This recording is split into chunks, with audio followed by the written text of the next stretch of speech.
ఈ వయసులో red book రాజ్యాంగ పాలన ఏమిటి, ఈ బెదిరింపులు ఏమిటి, వాడిని తొక్కుతా వీడిని తొక్కుతా అన్న మాటలు ఏమిటి? ప్రజలు ఏదో దేవుడు ప్రజలు దయదలిచి ఏదో అధికారం ఇచ్చారు.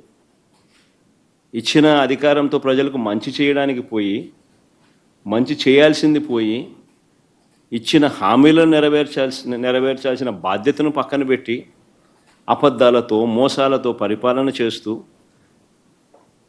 వాటి గురించి ఎవరైనా ప్రశ్నిస్తే భూస్థాపితం చేస్తాను అనే మాటలు మాట్లాడుతూ ఉన్నాడు ఈ వ్యక్తి.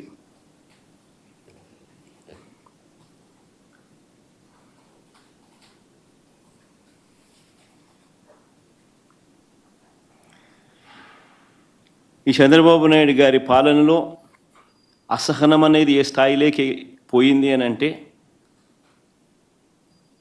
ఏడాది కాలంలో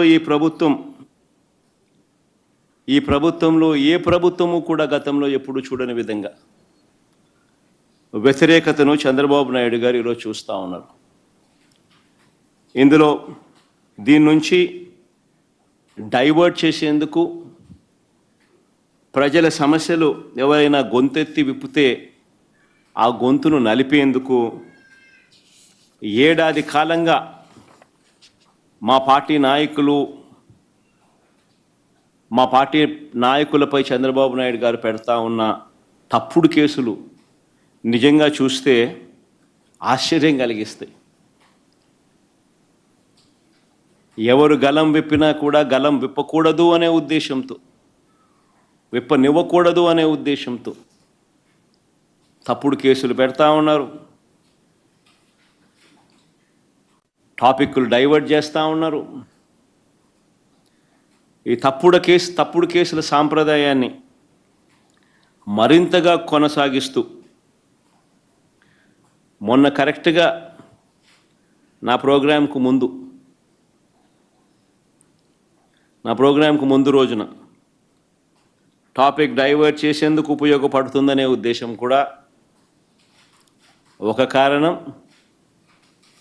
రెండో కారణం, గొంతు నొక్కాలి ఎవరైనా కూడా తనకు వ్యతిరేకంగా మాట్లాడితే అన్న కారణం రెండోది. చెవిరెడ్డి భాస్కర్ రెడ్డిని అరెస్ట్ చేయడం నిజంగా ఆశ్చర్యం కలిగించే విషయం. అసలు భాస్కర్ని అరెస్ట్ చేసిన తీరుని చూస్తే, అసలు ఇంతకుముందు మీరంతా కూడా చూస్తూ ఉన్నారు, సంవత్సరం నుంచి ఏ రోజన్నా కానీ భాస్కర్ పేరు లిక్కర్లో ఎక్కడన్నా కనిపించిందా, వినిపించిందా? ఎవడన్నా విన్నాడా? ఎవడన్నా ఎప్పుడన్నా విన్నాడా?